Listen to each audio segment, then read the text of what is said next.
going to be discussing what makes a great epic saga.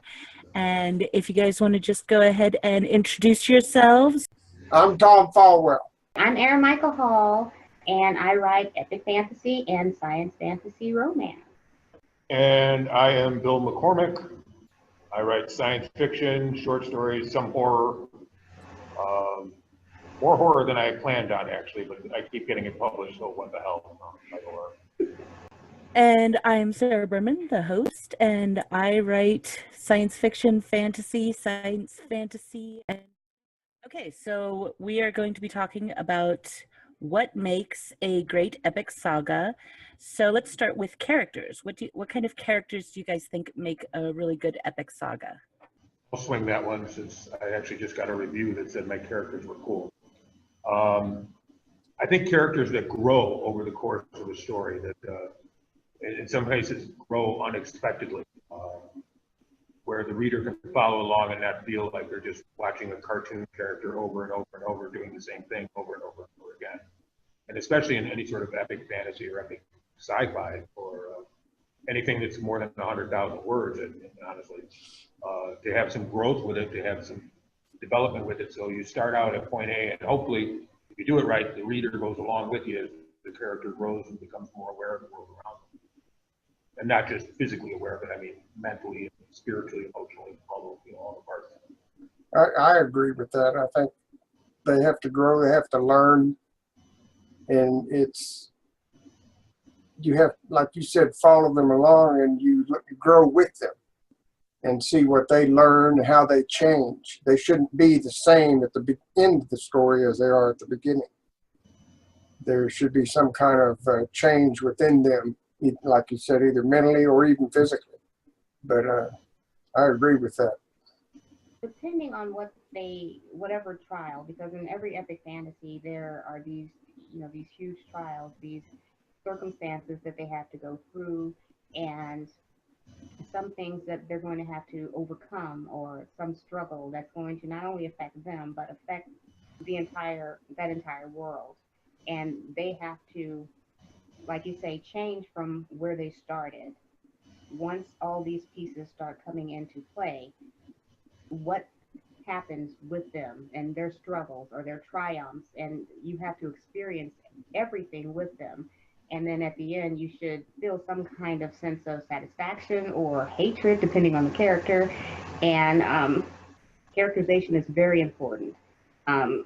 It cannot be something that's very obtuse. It needs to be, this multi-dimensional character that has all these elements. They can't be perfect. They have to have some flaws. They have to be relatable. So it's very, very important. Okay, that sounds great. Characters that grow like real people it seems to be what everybody's agreeing with is, you want to see somebody who actually reacts to the situation that they're in. The one thing that kills me in epic fantasy when it comes up is when I call it the video game books. In other words, the character goes through, accomplishes task A, and then goes on, and anything he encounters or she encounters or it encounters along the way gets left on that level, and they go to the new level and basically do something else, the same thing over and over again with new characters, and they accomplish that, and it keeps going on and on and on, and it's like leveling up in a video game. The character isn't doing anything; they're just beating up different villains. And I know that for some younger readers that's fine, but I think if you want to get a reader, past high school or older, college, what have you, the characters have to develop. Otherwise, people like me start banging our heads off the desk. You have to emotionally react to the characters. If, like you said, if you're just watching them do one thing after another, you don't feel vested in the character. You don't really care what happens to them. But if you start getting emotionally involved with them, you start learning what it is they fear and what it is that they enjoy, and seeing that happen. And as Erin pointed out, that they have flaws, and you see their flaws coming into play, and how they overcome them, and how they move beyond when they make a mistake, how they handle that mistake and move on. I think all of that, you just have to be vested in the character. If the character's not, I mean, character's the most important part of the story. Without a character, all you've got's a scenic tour. And if your character is doing nothing, then you're just in a scenic tour with a character moving along. So. Aside from, characters that grow, what do you think that there are certain characters or tropes in characterization that make epic fantasy better, or in, some cases maybe even worse?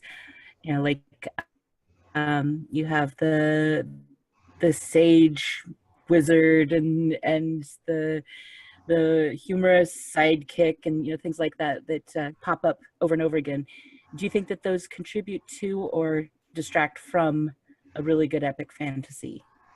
That's one of the things that that bother me. But other readers, writers, they don't mind the same recycled stuff over and over again. The chosen one, the orphan child that's raised by the mage that has these, exceptional powers and this destiny, or this prophecy that must be fulfilled by this one person who's not quite, an adult yet, they're an adolescent, or, something like that. And all of the, when you're writing about elves, like there's nothing but elves and there's nothing but dwarves, and, dragons are awesome.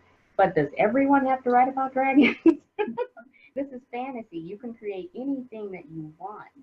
And it's just really refreshing when you see some people really tap into their own imagination and create something new, and something that, they say there's nothing new under the sun, but spin the tale and create some fantastical animals and species, and why are all the dark elves bad, and all these beautiful fair-skinned surface elves wonderful, things like that are just accepted, and they're recycled over and over and over, when to me there has to be some reality in fantasy to get you really deeply invested. Because if it's just some things, just you have to suspend too much to get into the story.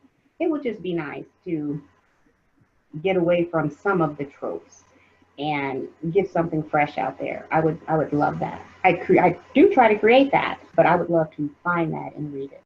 I think too, though, if some people can do the tropes, do elves, but do them good. It depends on what they're doing with them. Like you said, I mean, if your story has got high elves and they're all real tall and fair-skinned and real smart, and then you got wood elves and they're all nature lovers and shorter, and I mean, if you just follow those kinds of tropes without any substance into the characters, then it just becomes the trope. But those can be done properly if the character is done properly, I think. The characters, plural. But then again, you got a good point that some of those things, people are so used to them, it's kind of good to do something different, because I think something different will draw people in quicker than just seeing the same old thing. Well, a really good example, my novel trilogy is now dropping, Brittle Riders. And it's kind of funny, you're talking about the mage and the elves and everything. And the first thing when I originally started the story arc on it, the first thing I said was there's no elves, no dwarves, no mountain, no dragons. The mage that I came up with smokes too much, drinks too much, and has a lot of daddy issues we don't need to get into here today. The humorous sidekick also happens to be a professional assassin. And so I just messed with things. It was kind of like I put things through a blender. And when I sent it to my publisher, the first review I got back from them was, how drunk were you when you wrote this, and can you keep it going for more stories? And the answer was, no, I actually write sober, I drink later, and yeah, I can keep writing these things forever. We'll see.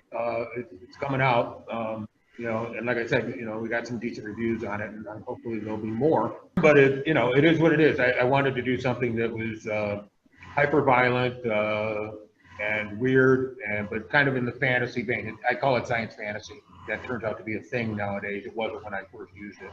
Whatever. Well, it sounds like everybody's pretty much in agreement that characters are important and tropes can be overdone. Yay, epiphanies! We're digging deep now. But I think that it is true that a good epic fantasy is first and foremost a character arc. It's I hate to drag out the old ball and chain, but the story arc that was so well done in the first Star Wars movie, chronologically, not in the order that they gave us now. It works, and it works for a reason, and it's worked for centuries for a reason, because we want to see those characters grow and change. We kind of touched on dragons, and we've kind of touched on wizards and elves. What about villains? What kind of villains make for a great epic saga? And particularly if you're going into like multi-series, villains can be hard to do. Well, that's why I killed my villain in the first book of the trilogy. That's true. You came up with new villains. I like a villain that isn't just pure evil sitting on a throne going, bad things, clouds, here comes Satan. That gets dull after a while. I like a villain that's a little more nuanced. Maybe has a reason for being evil, or has a reason for wanting to overthrow the world, or has a reason for wanting to steal your mom and your dragon, or whatever. But I like villains that have a reason for existing. I agree. Anybody can be, no one is wholly bad and no one's wholly good. Because even my best protagonists have bad things that they do or bad mistakes that they make. And my best villains that I tend to write, most of the people who give me feedback on those, in one chapter, they're really feeling sorry for this person and they're caring for them. And then in the next chapter, they're like, what's wrong with him? Why is he doing this? Because he's not just wholly one way. There's, like you say, there's a reason that this is happening. But in some cases, depending on the book, he's struggling with this goodness and badness, so to speak, to make it, just easy. And the bad is just winning out. And they have to be deeper. The characters have to be deeper, because even the most vile characters that I've written, people have cared about. And some of them have died, and they were devastated that these people were gone. They were not sad that the evil had stopped, but they wanted them to be redeemed in some manner, because they had showed that they could be good, but the evil, so to speak, won out. I think a villain has to have as much depth to them as the hero or the protagonist. You can't just say there's the villain and not explain why he's the villain. It could be, in some instances, it could be because of something that happened to them in the past, or something, or it could just be that they grow during the story. And for example, I have a villain in one of my books. He's kind of mean at first, but he gets meaner. He tends to begin to mentally deteriorate and become obsessed with the protagonist, to the point that he abandons all those that are dependent on him, because he's going to go try to kill this one guy. And I think that kind of makes a good villain, when they see the villain developing in ways, either good or bad, in the same fashion that the protagonists do. Okay, so we have great villains, we have great characters. So here's the big question for you guys. What makes an epic saga epic, as opposed to just another fantasy? I want Erin to start on that, because she actually wrote an article about that just recently that I really liked. Well, I think that I knew you would do that, but If he didn't, I was going to. a lot of people try to label you know, epic fantasy, the same as like high fantasy. And there's a completely, it's different because, I mean, the actual beginnings of where the epic fantasy evolved from, you know, the epic prose and, you know, different poetry and what, well, that had been written. And there's a certain epicness to it that is not found in regular fantasy. You can write a fantasy series that goes on, but it's more than just a lot of words, you know, the verbosity of the author. It's, sorry, I'm having things kind of fall off. It is the depth of the story, the characters. Usually it's told real, if you look back at the epic fantasy that people always point to, you get more than one point of view during the epic fantasy. It goes on over a number of years. There's a massive struggle that affects the entire world. And these people, or these heroes and anti-heroes and whatever characters that are there, they're struggling through and trying to overcome this, whatever it is, to save this world. And you have to walk with them through this, and from these different points of view over these different volumes. And you see this growth that we were talking about before. You see the struggles, you see the people coming together, or the battles. There's, you know, there's struggle, there's war, but, you know, great battles are wonderful. And, you know, there's always a magical element. There has to be magic, there has to be fantastical creatures, there has to be a lot of characterizations. There's a laundry list of things that you need for epic fantasy. But if the story itself is lacking in that epicness and that depth, the density of the plot and the characterization, it falls short. I read her article. I agreed with it completely. And as a matter of fact, my last book I published, I actually categorized it as epic. And she got me to thinking about it. It's not really epic fantasy, so I may have to recategorize that one. But my trilogy was, so at least I do have some epic fantasy under my belt. But I agree with everything she said, that the character has to be epic, the world has to be epic, everything about it has to be epic. It can't just be like you said, a high fantasy where we got lots of magic. Oh, the fairies have got to save the gnomes or something like that. If it's epic, it involves everybody somehow. And I think one of the things that I really like, and I'm an action adventure kind of fan. One of the things I like is when epic battles happen. And I mean, you build up towards that epic battle all through the story. You're building towards that. And then when that epic battle comes along and happens, to me, that gives me the best sense of satisfaction. But everything has to be epic. I would agree with you 90% of the way. I think the thing for me that makes epic fantasy work, that makes it readable, that makes me enjoy it, and I go back to whether you go to Beowulf or you go to Canterbury Tales or you go to literature. When you're building something that big, when you're building something that is going to encompass a world and a mythos and a philosophy, and you're putting all that out there, I think you also, and in the best epic fantasies, and I would again go to Beowulf, Canterbury Tales, Tolkien, there are also these very little stories that are in there, these very personal stories. And when those don't get put in there, when the reader is not given that singularity, like here's Bob, and Bob is not magic, or maybe Bob's a little bit magic or whatever. You have something that keeps, I don't want to say keeps the reader, that gives a balance to the story, I guess would be a better way to say it. Yeah. So that as the things become magnificent and overwhelming, you still have something rooted at the bottom. One of my favorite movies, although it's twisted and pornographic, Wizards by Ralph Bakshi.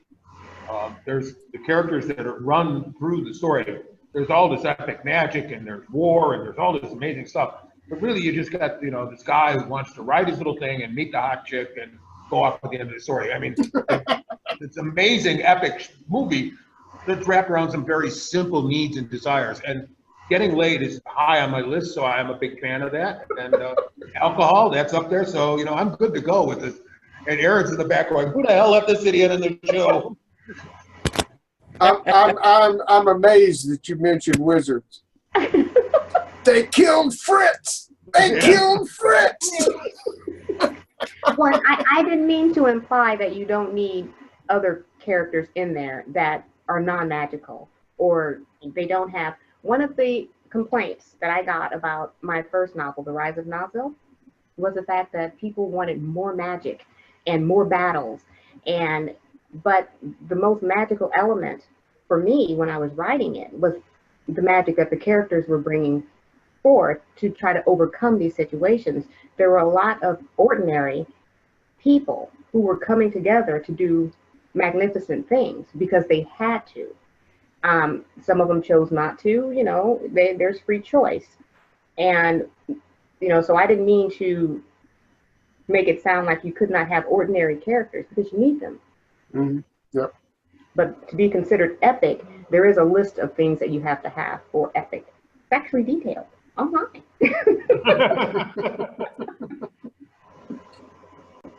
All right, well, I'll figure it out one of these days.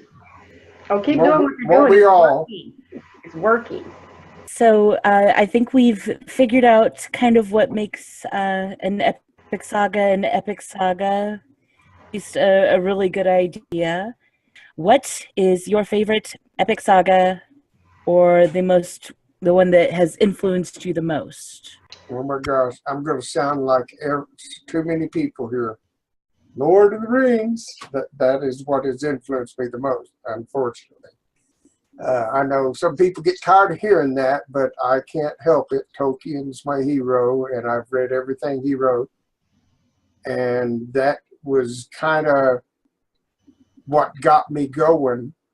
Although I'm glad to say, by the time I reached the third book of my trilogy, I think I was really hitting my own stuff and not so dependent on what he did to inspire me.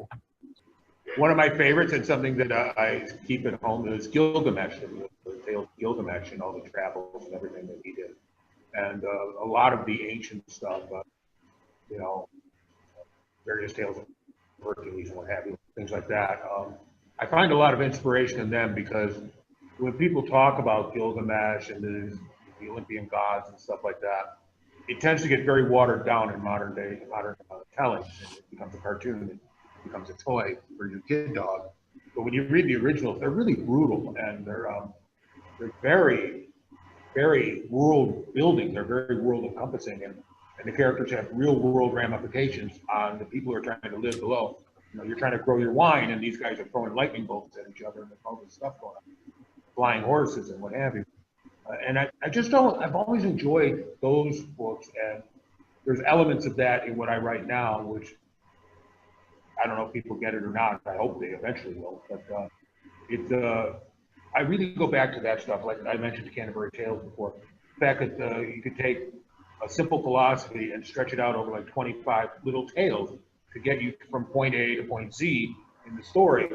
And it's like each little encounter, but when you put it all together, this amazing thing has happened where literature and literacy is coming to the neighborhood kind of thing, and a language literally is being taken from nothing and developed in front of your eyes to become what we call the English language today.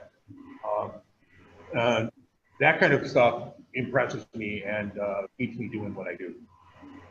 I am very different because I did not read a lot of fiction at all.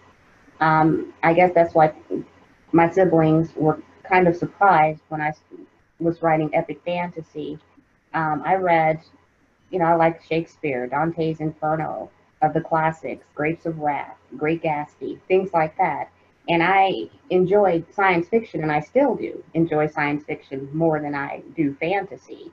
But I write epic fantasy.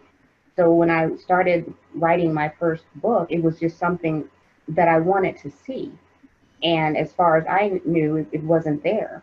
And a very diverse world with all these different people and cultures and a new language and all these elements that I wanted to bring together in an epic world. So I I just created that. But it wasn't because I didn't even read, and I'm sorry, I didn't read any Tolkien until I was forced to in college. And it took me a couple of tries to get through that 100-page birthday party, but or whatever it was. But you know, I enjoyed it. You know, it took me a minute to get into it, but it got better as it went along. And but no, I don't have any really deep fantasy roots like everyone else does. I'm just an oddball, and I like it. And we like you too, so that's great. Yep. Well, thank you. That's a curtsy, but I'm sitting down, so. I'm 6.5 feet tall, 200-something pounds. I do a curtsy, people will lose their minds. I'm 5'4", so. Oh. I'm somewhere in between. Well, I guess I should answer my own question on that too. I am a huge fan of the Wheel of Time series, which I believe qualifies as an epic fantasy where you have the messianic character and you know, the little farm boy who goes into the big city and then becomes a god, you know, kind of thing. So I have not had the guts, and I'm saying it that way for a very specific reason. I have not had the guts to attempt to write a fantasy like that because, quite frankly, the epicness of it is kind of awe-inspiring from an author perspective. You know, even when I was just reading it as a reader, I could see the complexity in the plot, and my thought was literally, someday I will be able to do something like that, but it is not this day. A total admiration for you guys who have actually taken that upon yourselves and managed to get something out like that. So yeah, my brain would explode, and it's an awesome journey that you guys take us on. So why don't we finish up with a short little outro where you can give people a couple of titles that you've written or that you have coming out, etc., where they can follow up with the awesomeness that is you guys as writers. Okay, start with the big guy. That's fun. All right, yeah. I have a trilogy called The Brittle Riders. I cleverly named them books 1, 2, and 3, so people can follow along. It's real quick here. It's the story of what happens when guys decide to create animal hybrids to be slave labor for the human race. They rise up and they kill every man, woman, and child on the planet. My book is what happens after that. So it starts out with the death of every man, woman, and child on the planet. That's like 3 pages in. Everybody's gone. And then you've got 350,000 words to carry it through the next 3 books. So that's out. It's out on Azoth Chem, and you can buy that online. You can buy it in stores, like that. If you're into comic books, I have a series out called Legends Parallel that's got some amazing reviews. Basically, just put it this way, if quantum physics isn't sexy or violent enough for you, I got that fixed. And it actually starts out with actual quantum theory. The first 4 pages of the book are actually quantum theory because comic books just don't have enough quantum physics in them, real quantum physics. So those are out, and then I've got some other stuff. Hopefully I'll come back and do this again, and then I can tell you about the other stuff. I don't want to waste your time. So those are out now, so those you can go buy. Go buy them. I got rent to pay, for Christ's sake. Buy. And have a lovely day. I've got a trilogy for a series that I started called Rangers of Lorien. I'm calling it the Shadow of Narworm Trilogy, which is also the name of the 3rd book, simply because it all has to do with the Shadow of Narworm. And I've got another book out that's going to be a duology. Right now it's just 1 book, The Dragonblood Throne Legacy. And I am working on a new epic fantasy story with Aaron. And we are maybe halfway through the first draft. I don't know, we're getting close there. It's been a lot of fun. And I can't wait for that to come out. It's called Kurintor. I probably don't say it. She's the language expert. Kurintor Niusi. And she can say it better than I can. Aaron? Oh, and I'm on tomfallwell.com. Okay, I have my classic epic fantasy with a grimdark edge. I have that first trilogy is out, and that's The Rise of Nozel, Seed of Scorn, and Piercing the Darkness. The second trilogy is also written, but it won't start releasing until 2018, and that first book is called Blood of Oasin. And I have released this year 2 science fantasies, which are shorter than, or you know, my epic fantasy. You have the first book is 300K. Okay, these are like 70K each, so they're shorter read. And that one is, the first one is Rites of Erdron, and the second book in the science fantasy is Words of Trinity. And there's also an audiobook for Rites of Erdron. And like Tom said, Kurintor Niusi should be ready for 2018. And and I don't know, 90K is where we're at. I think that's more than half. And you can find information on all of this stuff on my website, erinmichaelhall.com. And also, you can listen to sound files for the Melanie language that I created for the epic fantasy. Those are pretty cool. Yeah, they are. Thank you. What I completely forgot, you can go to billmcsci-fi.com and buy all my stuff. billmcsci-fi.com. billmcsci-fi.com. Like Bill, the science fiction writer, Bill McSci-Fi. Did that because there's 4 other published authors named Bill McCormick, and Amazon kept putting the Golf Digest stuff in my thing.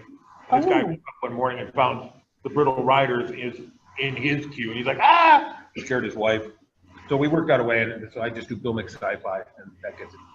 I got lucky. There's 3 Tom Fallwells in the United States, and I'm the only one that's writing books. All right. Alrighty, well, I would like to extend a thank you to our 3 awesome authors for joining us today, and thank you to all of our viewers. We will be having links in the description of the video, so make sure you check out the links below. Don't forget to visit all of our authors on their event pages for the Virtual Fantasy Con. There are links all over the place, so go ahead, and if worst comes to worst, just message me and I'll figure it out and send people in the right direction. So I would like to thank you all, and farewell to everyone until the next little video. It was a pleasure. Thank you. Thank you.